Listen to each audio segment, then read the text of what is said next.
As the months passed, we watched in horror as more and more people were arrested for attending the rally in D.C. There seemed to be no one who was immune from arrest, except the instigators and obvious Antifa members who were present throughout the crowd.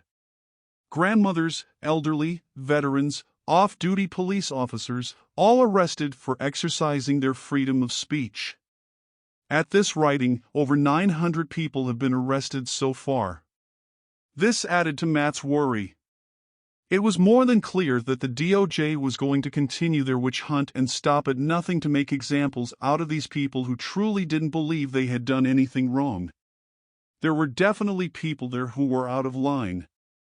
They assaulted police officers and broke things, and they should be dealt with, but who were these people really? Were they actual Trump supporters? Or were they instigators playing a part? Matt was hopeful at times that the truth would be revealed and charges would be dropped. But every time more people were arrested, or stories about the men and women rotting in the D.C. gulag came out, his hope was diminished. I prayed for Matt constantly throughout my day. Please, Lord, make this go away. Please reveal the truth and allow these people to be set free. But our prayers were not answered. The felony charge of obstruction of an official proceeding was the greatest threat in Matt's case. After several plea hearings, it became quite clear that the DOJ had no intention of dropping the felony charge. So, his attorney advised him to plead guilty in order for this ordeal to end quickly. He told him that there was a chance that the severity of the charges could be lessened if it was proven that Matt was needed to take care of his dad. He would possibly have to be on house arrest with an ankle monitor, but at least he would be there for his father. Matt was asked to provide letters about his character and his life to submit to his judge in an effort to ask for leniency. These letters were to be read first by a person in the parole department. She had the authority to drop points off of Matt's charges based on the letters. Matt's dad, Larry, wrote a powerful letter telling how Matt was his caregiver and how one icy evening that winter his dad had taken his golden retriever outside in the dark for one last evening bathroom time. It was 6 degrees outside, there were several inches of snow with a layer of ice on top. He had on a light sweater and had left his phone inside. Larry fell down and was unable to stand. The nearest neighbor lives 100 yards away, and it was pitch dark. Larry thought he was going to freeze to death. He began crawling on the ice, using his bare knuckles. It took him almost an hour to get to the edge of his yard. It was at that point Matt arrived. He had been calling Larry, but didn't get an answer, so he drove there in an ice storm and helped him into the house.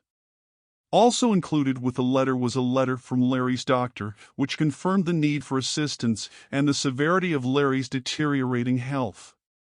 The woman in the parole department received the letters and the physician's reports and told Matt's attorney that she didn't believe that Matt was his dad's caregiver or that his dad was in need of one. She declined to take any of the points off, and his attorney told him that because of this, Matt would definitely have to serve time in jail. Initially, Matt was told that he would most likely receive 6 to 12 months in a federal prison camp in West Virginia. So, on December 17, 2021, Matt entered his plea of guilty. The local newspaper once again plastered his picture on the front page with inaccurate information as usual. Once again, Matt was the center of attention. Christmas was coming, and with permission, Matt traveled to Florida to spend it with his friend. Christmas night, he made his way to our house to spend a few days with us. I couldn't believe how terrible he looked. His eyes no longer sparkled. His smile no longer lit up the room. He was defeated. He was a shell of his former self, and my heart broke for him. He cried many tears while here, and as much as we tried to offer him hope and encouragement, he just wasn't capable of accepting it. After his plea was entered, he now had to wait over 2 months for his sentencing hearing. Why? I feel this was just another part of the mental torture the DOJ was inflicting on these people from January 6th. Matt began studying about federal prison camps. He watched videos and read articles hoping to have his fears lessened. He learned that he could spend his time productively in the camp teaching inmates and helping them obtain their GED. He could continue his education while there and began to feel like he was strong enough to survive this.